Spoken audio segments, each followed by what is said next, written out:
My name is Rhonda. I'm with Peach and Valley Designs. We are a mother-daughter team. My daughter Casey does all of our designing. She's our calligrapher. She creates our website. She creates our Etsy site and all of our files. And I am the lucky one that gets to paint them and stage them. So tonight I'm going to be sharing how to paint this sign and a rusting technique that is super easy to do. This is my little sample board that I did, but if I could get it a little bit closer for you, you can see it's even textured. It feels like rust. It's really a really cool and super easy technique. So if you could sprinkle the love tonight with those that want to step up their painting game and maybe learn some new techniques, we would appreciate it. So right now I'm going to go ahead and I'm going to face the camera down and we're going to get started. There we go. I think you can see it now. Okay. Let me get you a little bit better. Perfect. Okay. So the first thing, now the way that the sign comes, it has two layers. So this is the back layer here. It comes scored so you know where to place everything and where to paint everything. And then the second layer is your cutouts, which include your frame, and then the letters, and then both of the banners. For right now, we're going to go ahead and finish base coating our back piece. And I got a little head start on it. Oops, I'm sorry. I got a little head start on it so that y'all could, so just for time's sake, I went ahead and got a head start. So when I paint, anytime I'm painting a sign that has a large area to do finish, I like to use, they're called trim kits. You can get them at Home Depot. They're with the miniature rollers, and I just keep my rollers stored in a Ziploc bag so I can reuse them. But we're going to go ahead and use this mini roller to finish painting the rest of our sign. I also like to use Sherwin-Williams paints, and I keep them stored in these FIFO bottles. And the color that we're going to use for the background is called White Flower. I'll just put some of this paint on my tray here. And these trays I pick up at the Dollar Tree. I like them because they're handy and I can just toss them when I'm done. So now when you're painting a sign that has a lot of scoring on it, you don't want to get too much paint onto your roller because otherwise it's going to bleed into your score lines and you don't want that. So we're going to work off some of this paint. We're going to go ahead and finish painting this sign. And you don't need to worry too much about the edges because you've got that frame that's going to go around it, so we don't need to worry too much about that. Now when I go over my engraved lines and my scored lines, I don't want to press too hard because I don't want to fill those areas in with paint. We want to be able to see them. However, if you do get some paint in them, in some of my past posts, sometimes I'll use coffee grounds and I'll rub coffee grounds into those areas, and that will darken up your engraved areas again. Just a little tip that I like to use. And I'm not too worried about this background being solid painted because I like the distress look. Okay, now the next thing I like to do is I like to go back and I will clean up my edges. And for that, I like to use baby wipes. I'm sure everyone out there probably uses baby wipes, but just go back and clean your edges up. If you do it right after you paint, the paint comes off so much easier and you don't have to rub too hard to get that out.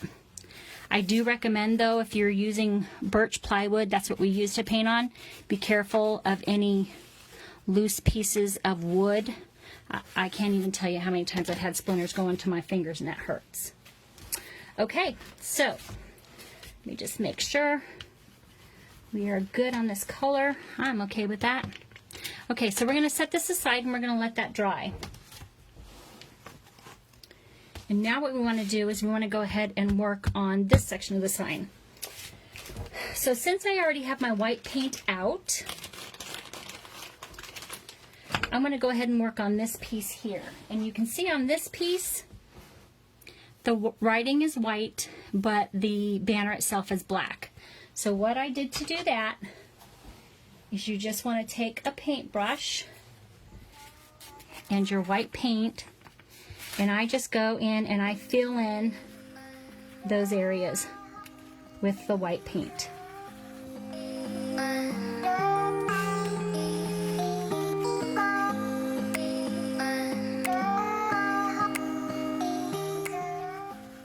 Super easy. And then I'll take my baby wipe and just wipe off that top layer. That way when I have to go back and put my black paint in, put my black paint on it, it goes on easily. So while this section is drying, we're going to move up here to this banner. Okay, so for the cinnamon, clove, and ginger banner, I'm going to use a staining technique with the baby wipe. I like to use this type of staining technique because it dries very quickly and it allows me to move on to my next area. The color I'm using is called Hot Cocoa. I like this color because it's it looks really nice with any of the orange colors you use for fall. And you don't need a lot, so take your baby wipe, dip it into your paint, and we're going to rub some of that off. And what you want to do is you want to go and stain your banner.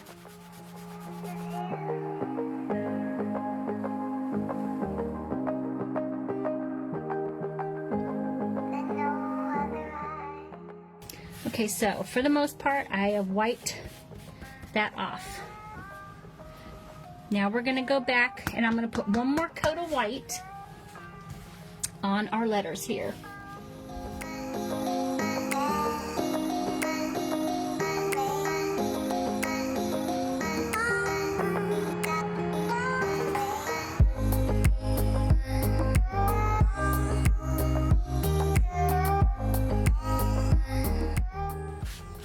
And we're going to let that dry. Okay, so while that's drying, we're going to move on to our pumpkin, the word pumpkin pie. The color I'm using is called Bohemian Black, but you could also use a solid black if you'd like.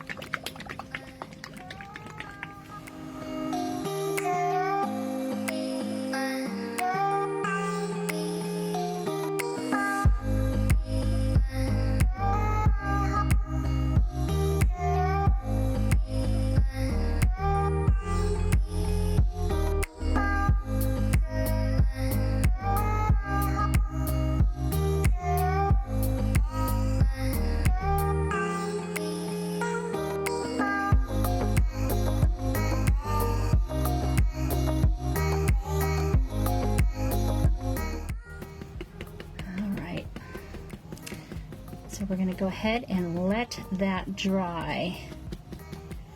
Let's let that dry because we're going to have to do one more coat on that black. In the meantime, let's move back to our base piece here. And what we're going to do is we're going to go ahead and give it a quick sanding. In the past, I've always said this is my secret weapon when I paint with, or when I'm using birch for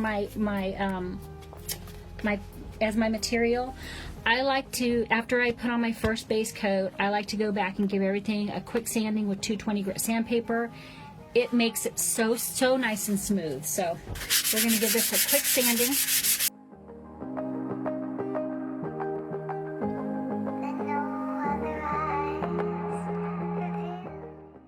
Okay, we've got that sanded. Give it a quick wipe with this. Now you can see this has lightened up a little bit. What I'll do is I'll take one of my, this is one of my, I'm going to call it a crappy brush because it really is.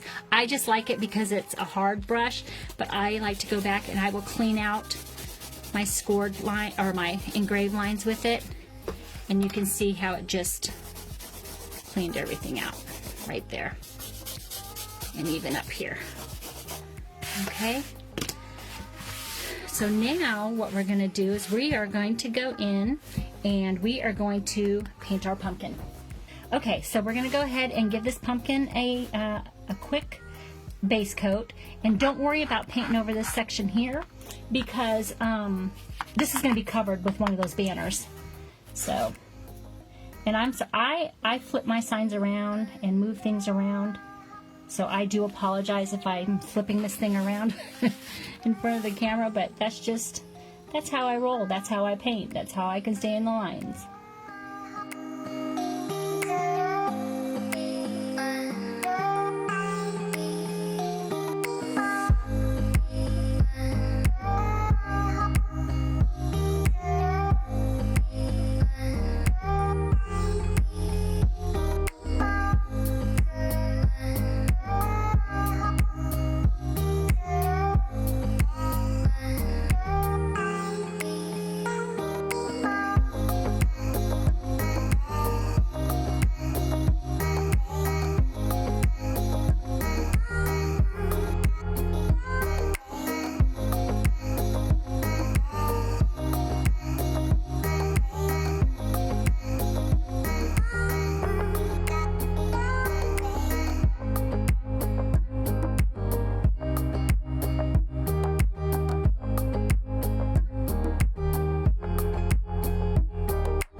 So we've got the base coat there. We're going to let that dry, and while it's drying, we're going to move back over to our pumpkin pie words, and we're going to give those one more coat of black.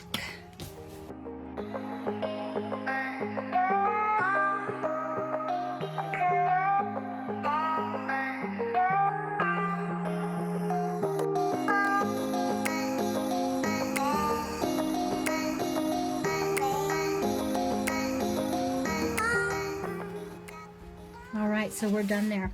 All right, now we're going to go ahead and give our sold by the slice section, we're going to give this a coat of black as well.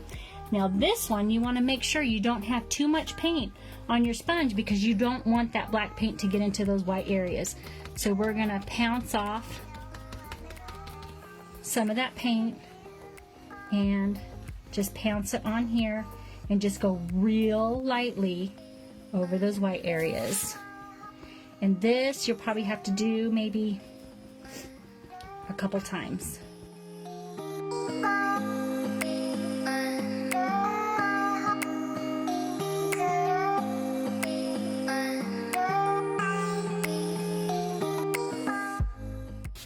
We're going to go ahead and let this dry, and then we're going to come back and put one more coat on there.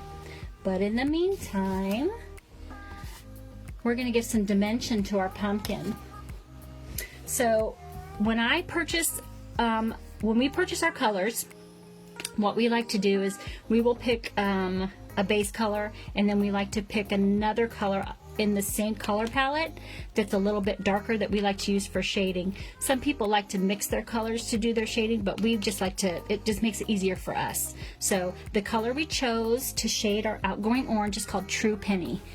This is such an awesome color for fall. I just love it. And we're just going to put a little on there. Okay, now what we're going to do is we are going to do some shading. Okay, so I like to use an angled brush. One thing about shading is you want to make sure your brush is very wet, but not dripping. And you also want to make sure you have enough paint loaded on it so it flows well. So I put my brush in the water and I like to wake it up. And that's just getting it lots of water.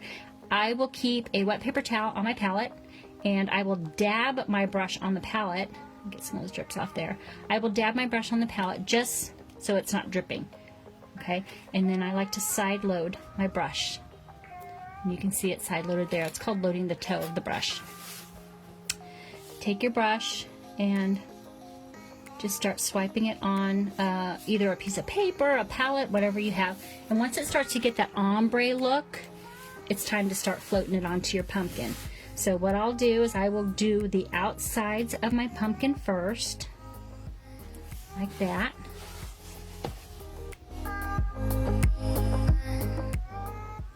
And if you feel like it's not floating enough, just get your brush a little bit wet.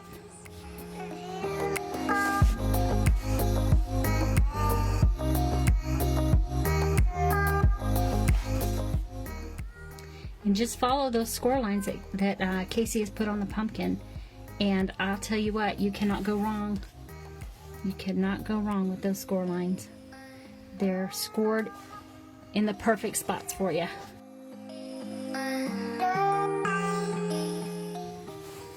Now if you feel it, you got a little heavy-handed, if you just go back over that area with a wet brush, you can see it's taking some of it off of there. And just blend it in other places on your pumpkin. I'm going to keep that dark there. And then I'm going to go back and do these inside sections here on the pumpkin as well.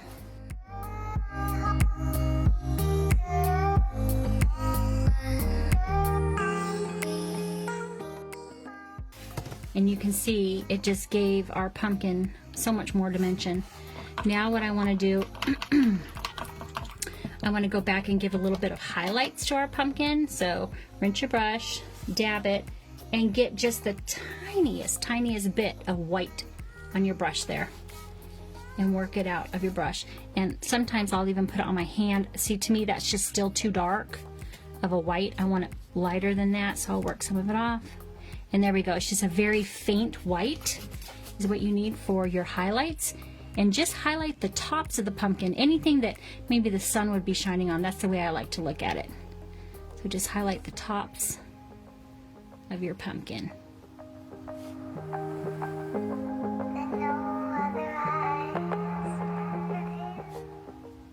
And it's not a lot. It looks like it's a lot here, but as it dries, it gets a little more translucent. So we're going to go ahead and let all of that dry. Let's give this one more coat of the black.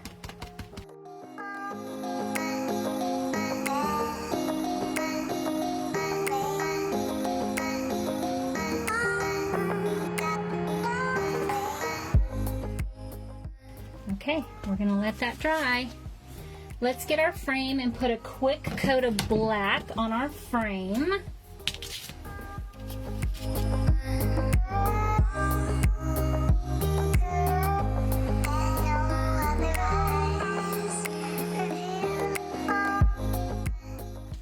Let me just check these sides, make sure we're okay.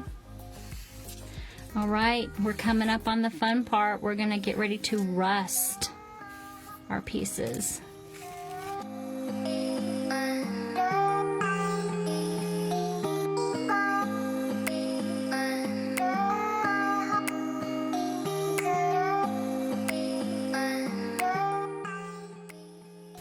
And take your brush, clean out your sections.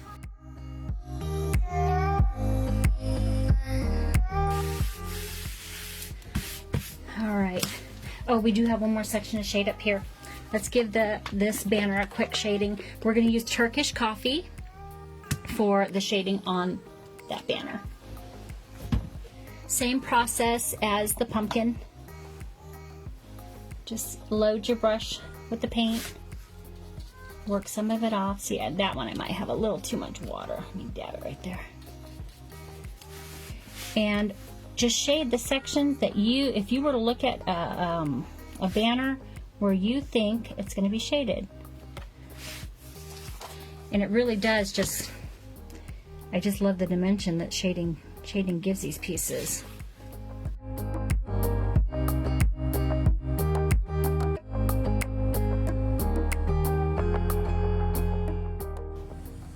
Okay, and now we want to go around the outside edge of our banner. Just lightly.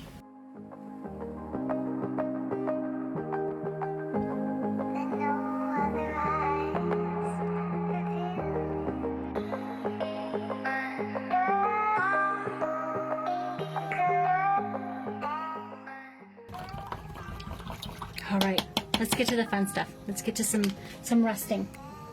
So to rust our sign, We are going to use, this is apple barrel. You can get this at Walmart. It's just the color nutmeg. Okay, so we're going to use this color, and we're going to use cinnamon. You can pick it up at the Dollar Tree. I think I picked this up at Kroger, but you can pick it up, you know, any inexpensive cinnamon, since you're just going to be using it for a project. So what you want to do is you just want to get some of your nutmeg, and I use nutmeg because it's a little bit more orangey looking. It actually looks more like rust than that hot cocoa color does, so that's why I'm using it. And I'm going to use one of these brushes. This is a little stencil brush. I picked these up at the Dollar Tree. They're very easy to use. I'm going to put some of my cinnamon on a paper towel here. Okay.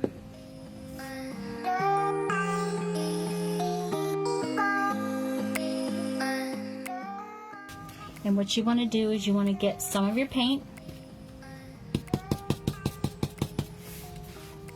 and just start dabbing it on your letters here. So if you want some stain, if you want that to be rusted on the edge, dab it on there. Grab some of your cinnamon and dab it on there as well. And what this is going to do, it's going to give your piece, it's going to give it that rusty texture. This is just the coolest technique ever. It blew my mind. And grab some more paint and put it on our letters. I hope you all give this a try. Not only does it look cool, but your sign, literally, it smells like fall. And the nice thing is, cinnamon is a bug deterrent, so you don't have to worry about getting bugs or anything like that.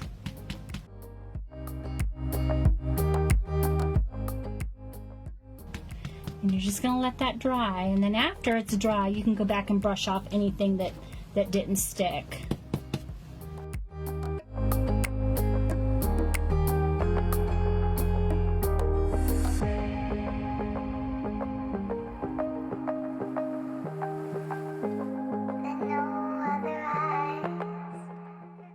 I don't know if y'all can see that, but it's giving it the texture.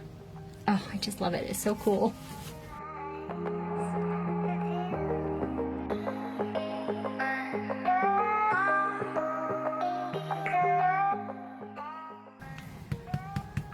Okay, we're going to go ahead and let this dry.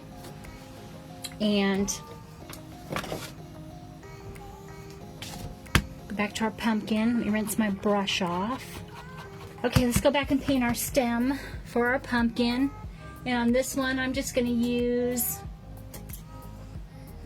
a detail brush, and I'm going to use that hot cocoa color that we were using earlier. I'm just going to give my paint or my stem a quick coloring.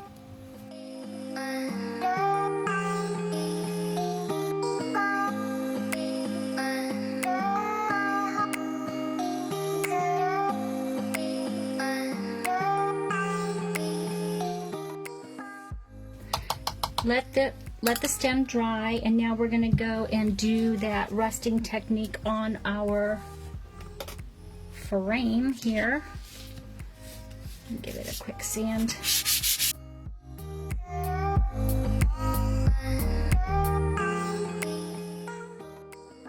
Okay, let's do this again.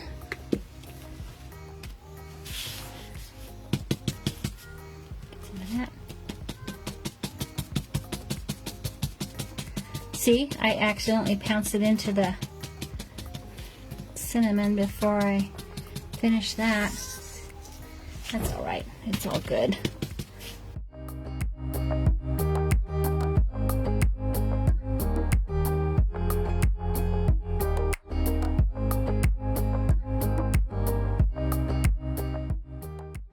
Okay, that's our frame. We are good.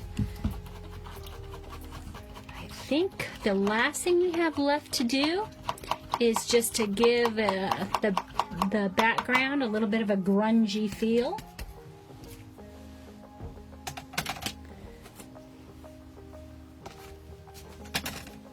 I just take an old chip brush. I think you can even pick these up at the Dollar Tree also. I think I usually pick mine up at the Home Depot though. but I just use a chip brush, and I'm going to grab a little bit of that hot cocoa color. And what you want to do is you want to dry brush. Let me get a dry paper towel here.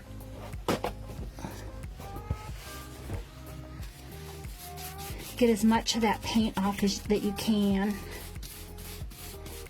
And you just want to just kind of dry brush sections of your sign to give it a little bit of a grungy feel. And don't worry, if you get too much in one section, you can always take your baby wipe and clean it off.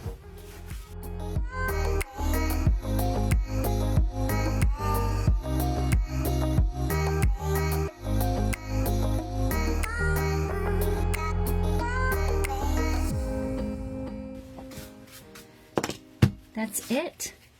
Now it's time to put our sign together. This is my go-to glue. This is the Stick Fast Instant Adhesive. Make sure when you purchase it, if you do purchase it, I should say. I purchased this on Amazon, and they put the sticker right in this spot. This is a Stick Fast Thick. They also have a Stick Fast Thin, and I accidentally bought the thin. It does not work. The thick is perfect. This stuff tacks up very quickly, so watch your fingers, and yes, I am speaking from experience. Okay, so while that frame's gluing, I'm going to go ahead and start working on this piece here. A little tidbit, I always tape my pieces after I laser them. It just makes it easier to paint them inside their frames here. So we'll start with this one.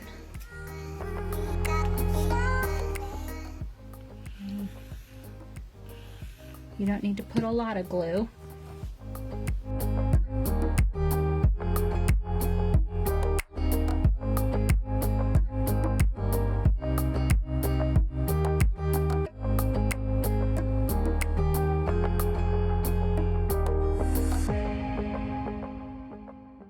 Okay. And now these pieces, and I'm going to be careful with these because I think some of them are still starting to set. But you can see the chunkiness and the grittiness. It looks like rust. On these aren't as light as this here. And you know what? You can actually lighten it up a little bit. If you go back and grab some of that outgoing orange, your lighter orange, and put it on your stencil brush. Grab some of that.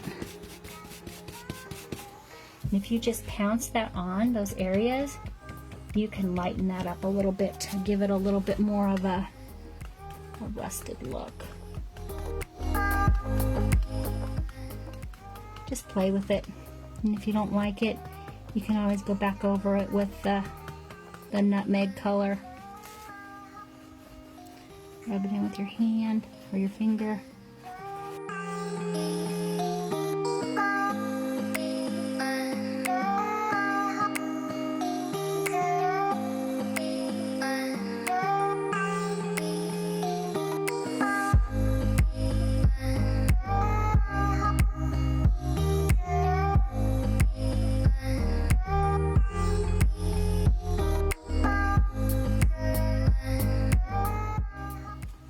That's it.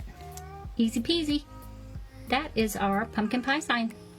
Thank you all for joining us tonight, and we hope to see you next week. If you have any questions, send us messages on the group page, and we will get back to you. And like I said, sprinkle this with your friends if they want to come and learn. We would love to have them join us. And hugs to you all, and good night.